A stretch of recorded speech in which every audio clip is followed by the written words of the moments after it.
हमारे सहयोगी विनोद मिश्रा इस वक्त जुड़े हुए हैं। विनोद, अयोध्या उसके बाद कन्नौज, ये मामले सामने आने के बाद समाजवादी पार्टी जाहिर तौर पर बैकफुट पर है और यही वजह है कि मुख्यमंत्री योगी आदित्यनाथ चुन चुनकर एक एक मामले को सामने ला करके अखिलेश यादव पर सीधे सीधे टारगेट कर रहे हैं, निशाना बना रहे हैं। कह रहे हैं कि कैसे आप दुष्कर्मियों के साथ खड़े रहे हैं, आपको कोई हक नहीं कि आप कानून व्यवस्था पर सवाल उठाएं। और बड़ी बात भी है, जैसे समाजवादी पार्टी नेताओं की संलिप्तता इन मामलों में सामने आई है। विनोद, हाँ बिल्कुल, देखिए चाहे वो उन्नाव की कन्नौज घटना हो, चाहे वो अयोध्या के भद्रसाई घटना हो, इन दोनों घटनाओं को लेकर सीएम लगातार जो है वो अखिलेश सरकार पर, खासतौर पर अखिलेश पर निशाना साध रहे हैं। चाहे जितने भी दौरे इसके बाद सीएम ने किए हैं, उन हर दौरों में इस बात का जिक्र किया है कि कैसे जो समाजवादी पार्टी का चरित्र है, जो चाल चरित्र चेहरा है, वो इन घटनाओं के जरिए सामने आ रहा है। उसको बेनकाब करने की जरूरत है और इसीलिए ये कहा जा रहा है कि बीजेपी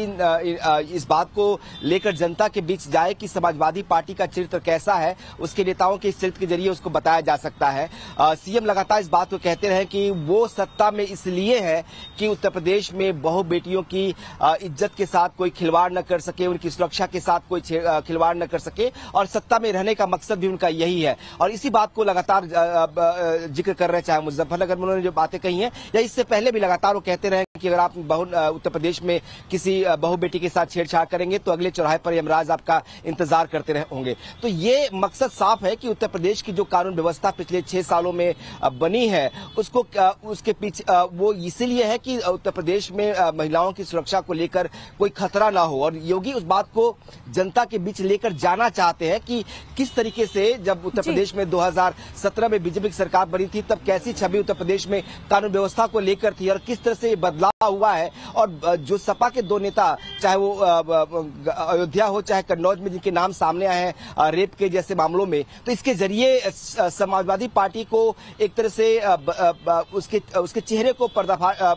बेनकाब करने की कोशिश की जा रही है, उसका चरित्र बताने की कोशिश की जा रही है सीएम की वजह से कि अगर समाजवादी पार्टी के ऐसे नेता है और ये सत्ता में आते हैं तो फिर ऐसे नेताओं का बोलबाला कैसे होगा और कैसे उत्तर प्रदेश में जो अब तक बहु बेटियां सुरक्षित है पिछले 6-7 सालों से, वो कैसे एक बार उनके ऊपर और खतरा आएगा। तो ये एक तरह से जनता के बीच एक मैसेज पहुंचाने की कोशिश है मुख्यमंत्री को कि उत्तर प्रदेश में अगर कानून व्यवस्था बेहतर है, महिलाओं के साथ अगर कोई छेड़छाड़ नहीं हो रही है या अगर कोई करने की हिमाकत करता है तो उसके खिलाफ सख्त कार्रवाई होती है, तो इससे संभव है कि उत्तर प्रदेश में सीएम जो है वो मुख्यमंत्री योगी आदित्यनाथ। बिल्कुल, बहुत बहुत शुक्रिया आपका विनोद मिश्रा, तमाम जानकारी हम तक पहुंचाने के लिए।